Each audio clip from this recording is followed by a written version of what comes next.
Good morning everybody. I am के S Murari. मैं आप लोगों को एक बार फिर से अपने यूट्यूब चैनल के एस मुरारी जीएस पर स्वागत कर रहा हूं। आज के इस वीडियो में मैं आप लोगों के सामने औपनिवेशिक सत्ता के दौरान जो ब्रिटिश भू राजस्व प्रणाली थी, उस ब्रिटिश भू राजस्व प्रणाली के अंतर्गत एक ऐसा सेटलमेंट, एक ऐसा व्यवस्था जो ब्रिटिश सरकार के द्वारा आरोपित किया गया था, उस पर चर्चा करूंगा। और उस भू राजस्व पद्धति के संदर्भ में हम लोग आज इस्तेमारी व्यवस्था या फिर अस्थायी बंदोबस्त या फिर जिसको परमानेंट सेटलमेंट या फिर जमींदारी व्यवस्था कहा जाता है, उसकी चर्चा करूंगा। ब्रिटिश औपनिवेशिक सत्ता के दौरान जो ब्रिटिश के औद्योगिक क्रांति के हितों की पूर्ति के लिए जो आवश्यक तत्व था, जिसमें राजस्व के रूप में राशि की उपलब्धता ब्रिटिश के लिए आवश्यक थी, तो अब सवाल उठता है कि भारत में अस्थायी बंदोबस्त या फिर इस्तेमारी व्यवस्था या जमींदारी व्यवस्था उत्तर भारत में प्रारंभ किया गया था। सबसे पहले यह इस्तेमारी व्यवस्था या अस्थायी बंदोबस्त उत्तर बिहार के बंगाल, बिहार और उड़ीसा सहित बनारस एवं दक्षिण में मद्रास के दक्षिणी जिलों में लागू किया गया था। तो और यह जो इस्तेमारी व्यवस्था थी यानी अस्थायी बंदोबस्त जो थी, यह 1793 ईस्वी में तत्कालीन गवर्नर जनरल जो बंगाल के हुआ करता था, लॉर्ड कॉर्नवालिस, तो के समय में आरंभ किया गया था। लॉर्ड कॉर्नवालिस जो अपने कोड जो संहिता लागू किया था प्रशासन के संदर्भ में, उसी प्रशासनिक संदर्भ में अस्थायी रूप से भू राजस्व को प्राप्त करने के लिए बंगाल, बिहार, उड़ीसा सहित बनारस और दक्षिण के मद्रास प्रांत के दक्षिणी जिलों में लागू किया गया जो इस्तेमारी व्यवस्था था। यह कॉर्नवालिस कोड का अधीन था। तो अब सवाल उठता है कि अस्थायी बंदोबस्त है क्या? चूंकि कॉर्नवालिस के आने से पहले, भारत में कॉर्नवालिस के आने से पहले जो राजस्व की उगाही होती थी वह दूसरी पद्धति थी, जैसे कि इजारा प्रथा थे। इजारा प्रथा यानी कि अधिक कीमत पर बोली लगाना। तो इजारा प्रथा के बाद भारत में लॉर्ड कॉर्नवालिस अस्थायी रूप से राजस्व उगाही की बात सोची। इसके लिए कमेटी बनाया गया और उस कमेटी के चेयरपर्सन राजस्व विशेषज्ञ सर जॉन शोर हुआ करता था।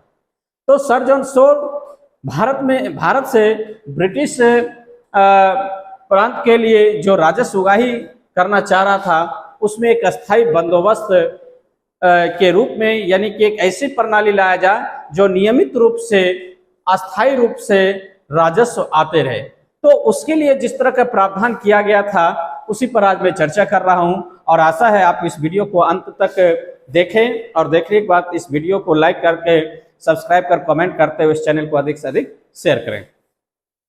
तो इस्तेमारी व्यवस्था जो था 1793 ईस्वी में लागू किया गया था कॉर्नवालिस कोड के तहत लॉर्ड कॉर्नवालिस के शासनकाल में। राजस्व विशेषज्ञ सर जॉन शोर के समय सर जॉन शोर ने इस संदर्भ में जब विचार किया तो 3 प्रश्न महत्वपूर्ण रूप से उभरा था अस्थायी बंदोबस्त के संदर्भ में।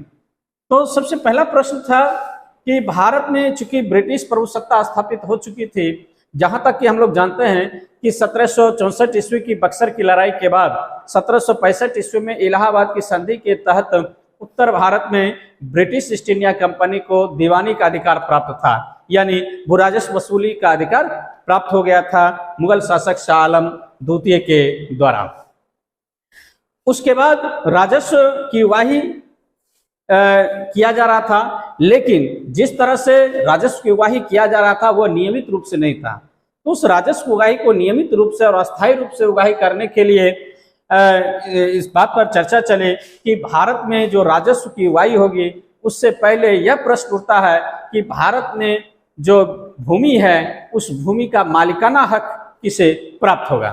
तो पहला जो प्रावधान था कि भारत में भूमि का यानी जमीन का, भूमि का मालिकाना हक किसे प्राप्त हो। ये एक प्रश्न उठा था सर जॉन सॉर्स के सामने, क्योंकि भारत में राजस्व के आधार पर दीवानी अधिकार ब्रिटिश को प्राप्त हो गया था और यहाँ तक कि अप्रत्यक्ष रूप से भारत में ब्रिटिश प्रभुसत्ता भी स्थापित हो गई थी। तो भूमि का मालिकाना हक किसे प्राप्त हो, चूंकि भूमि पर राजस्व वसूल रहा ब्रिटिश, लेकिन सांकेतिक रूप से मुगल सत्ता है, तो भूमि का मालिकाना हक किसे प्राप्त हो, नंबर एक प्रश्न था। दूसरा प्रश्न उभरा था कि भूमि पर राजस्व कौन वसूली करेगा, यानी भारत में जो भूमि है, भूमि पर राजस्व की उगाही यानी वसूली कौन करेगा, ये प्रश्न था। और तीसरा प्रश्न था कि भूमि पर जो राजस्व की उगाही होगी उस राजस्व का बंटवारा किस प्रकार होगा, यानी वसूले गए राजस्व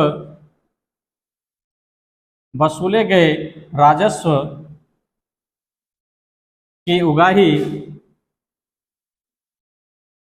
वसूले गए राजस्व का बंटवारा किस प्रकार, ये तीन प्रश्न उभर कर सामने आए। तो इस पर सर जॉन सॉर का कहना था, जो राजस्व विशेषज्ञ हुआ करता था, उसका कहना था कि चूंकि ब्रिटिश भारत में अप्रत्यक्ष रूप से प्रभुसत्ता स्थापित कर चुका है, 1765 ईस्वी के इलाहाबाद संधि के तहत राजस्व वसूली का अधिकार ब्रिटिश को है। तो ऐसी स्थिति में भारत में राजस्व वसूली के संदर्भ में यह प्रश्न स्वाभाविक रूप से उठता है कि भूमि का मालिकाना हक कौन होगा। तो इस संदर्भ में कई विवाद हुए थे, लेकिन अंतोगत्वा सर जॉन सॉर का कहना था कि भूमि पर जो राजस्व वसूली का अधिकार होगा उसी व्यक्ति को होगा जो इस भूमि का मालिक होगा। तो पहला प्रश्न उठता था कि मालिकाना हक किसे प्राप्त हो, तो इस संदर्भ में सर जॉन सॉर ने कहा कि भूमि का मालिकाना हक जमींदार को प्रदान कर दिया जाए। क्यों?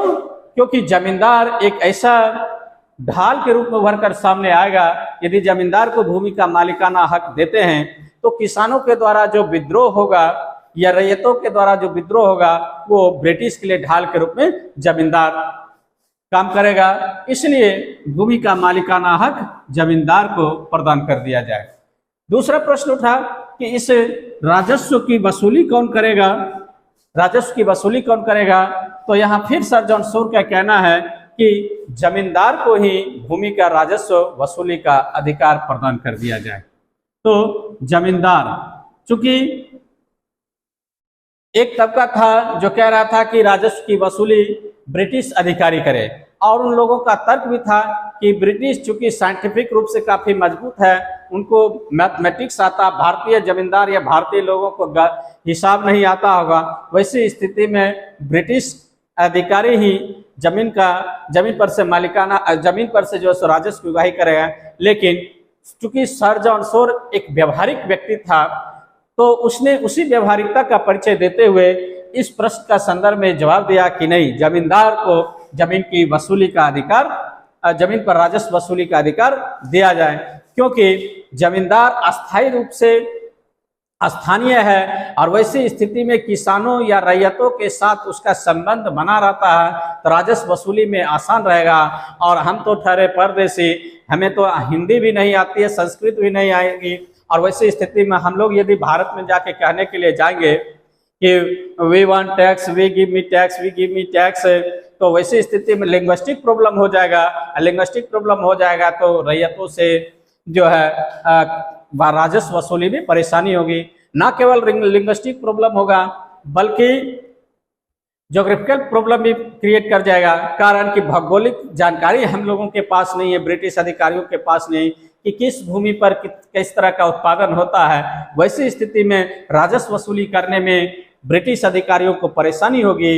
इसलिए इस प्रश्न के संदर्भ में सर जॉन सॉर का कहना था कि भूमि पर राजस्व की उगाही जमींदार करेगा, क्योंकि वह अस्थायी रूप से स्थानीय रूप लोगों से मिला हुआ है। वैसी स्थिति में राजस्व वसूली करने में जमींदार को आसान होगा। तीसरा प्रश्न उठा कि ठीक है, तो जब राजस्व की वसूली जमींदार करेगा तो राजस्व का बंटवारा किस प्रकार से होगा। कहने का आशय है कि ब्रिटिश खजाने में कितना हिस्सा जाएगा और वसूली करने वाला जो जमींदार है वो कितना हिस्सा में राजस्व की वसूली करेगा।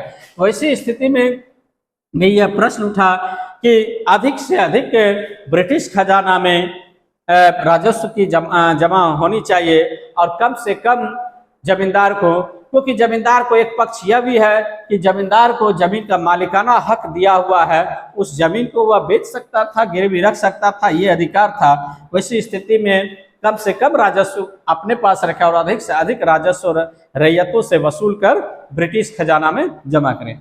तो वैसी स्थिति में जब यह प्रश्न उठा कि राजस्व की वसूली किस आधार पर होगा और उसका बंटवारा किस आधार पर होगा, तब कहा गया कि 10/11 भाग जो है वो ब्रिटिश को दिया जाएगा और 1/11 भाग जो है वो जमींदार रखेगा।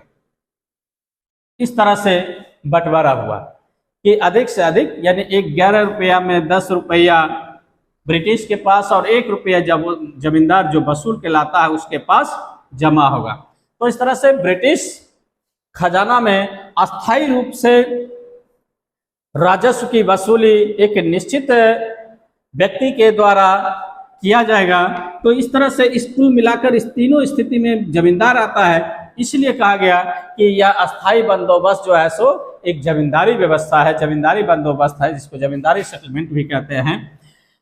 अब इसी 3 प्रश्न के संदर्भ में चौथा प्रश्न उभर कर सामने आया था कि ब्रिटिश में फिर यह ब्रिटिश संसद में या ब्रिटिश के घराने में यह बात उठा कि यदि जमींदार राजस्व वसूली कर ब्रिटिश खजाने में जमा नहीं करेगा तब फिर क्या किया जाएगा। तो उसके लिए फिर एक प्रावधान किया गया कि यदि ब्रिटिश खजाने में एक निश्चित तिथि के सूर्य के अस्त होने तक यदि जमींदार उस जमीन से राजस्व वसूली कर जमा नहीं करता है तो उस जमींदार की जमींदारी नीलाम कर दी जाएगी और उसके जगह पर नए जमींदार को जमीन दे दी जाएगी। यानी कहने का मतलब है कि सूर्यास्त कानून लाया गया, सूर्यास्त कानून, सनसेट लॉ लाया गया और सनसेट लॉ के तहत एक निश्चित तिथि के सूर्य के अस्त होने तक यदि जमींदार ब्रिटिश राज खजाने में राजस्व की जमा नहीं करते हैं तो ऐसी स्थिति में उस जमींदार को जमींदारी नीलाम कर दी जाएगी और नए जमींदार को वो जमीन प्रदान कर दी जाएगी जो छिपा हुआ जमींदार कहलाता था, जो पूंजीपति या फिर साहूकार होता था, जो पटना, कलकत्ता या बनारस में बैठा रहता था। और वैसी स्थिति में किसानों का दोहरी शोषण प्रारंभ हो गया। तो इस प्रकार से इस सनसेट लॉ से एक नए जमींदार वर्ग उभरा जो पूंजीपति और साहूकार होता था, जो जमींदारों की जमीन की जो नीलामी होती उसमें भाग लेकर ब्रिटिश के द्वारा उस जमीन की जमींदारी प्राप्त कर लेता था। तो इस तरह से जो नए जमींदार वर्ग थे जिसको छिपा हुआ जमींदार कहते थे वो एक प्रकार का पूंजीपति साहूकार था और जो पुराने जमींदार थे वह वास्तविक रूप से किसानों के साथ उसका व्यवहारिक संबंध बना हुआ था, स्थानीय रूप से था, तो उस जमींदार से कम शोषण होता था। अब नए जमींदार जो उभरकर सामने आए जिसको छिपा हुआ जमींदार कहा जाता, जो साहूकार और पूंजीपति था, उसके द्वारा किसानों पर दोहरी शोषण प्रारंभ हो गया क्योंकि वह अतिरिक्त कर की उगाही कर ब्रिटिश राज खजाने में राजस्व की जमा करता था। तो इस प्रकार से हम देखते हैं कि ये जो इस्तेमारी व्यवस्था है या फिर अस्थाई बंदोबस्त या फिर जमींदारी व्यवस्था जिसे परमानेंट सेटलमेंट कहते हैं, ये इस बात को स्पष्ट कर दिया कि इस मरारी व्यवस्था के तहत भूमि का मालिकाना हक भारत के उत्तर भारत में जमींदार को प्रदान किया गया। भूमि पर राजस्व वसूली का अधिकार जमींदार को दिया गया। भूमि पर से जो वसूला गया राजस्व था उसका बंटवारा 10/11 ब्रिटिश के पास और 1/11 हिस्सा जमींदार के पास। और यदि निश्चित समय तक जमींदार यदि उस जमीन के से राजस्व की वसूली कर ब्रिटिश खजाना में जमा नहीं करता है तो उसको सनसेट एक्ट के तहत या फिर सनसेट लॉ के तहत उसकी जमींदारी नीलाम कर दी जाएगी और नए जमींदार को उस जमीन के को प्रदान कर दिया जाएगा। तो इस प्रकार से यह जो अस्थाई बंदोबस्त या फिर इस्तेमारी व्यवस्था है वो ब्रिटिश के तरफ से भारत में शोषण का एक नया उपकरण के रूप में काम करना प्रारंभ हुआ, जिस कारण से ब्रिटिश औपनिवेशिक हितों की पूर्ति हो रहा है। तो आज के इस एपिसोड में मैंने आप लोगों के साथ इस बरारी व्यवस्था की चर्चा किया, जो ब्रिटिश के औपनिवेशिक हितों की पूर्ति करने के लिए एक शोषण के नए उपकरण के रूप में स्थापित करने में कॉर्नवालिस सफल हुआ। तो थैंक यू आज के इस वीडियो को देखने के लिए, और आपसे मैं एक बार फिर से गुजारिश कर रहा हूँ, इस वीडियो को आप लाइक कर कमेंट करते हुए अधिक से अधिक इस चैनल को शेयर कर इसको सब्सक्राइब करें। Thank you.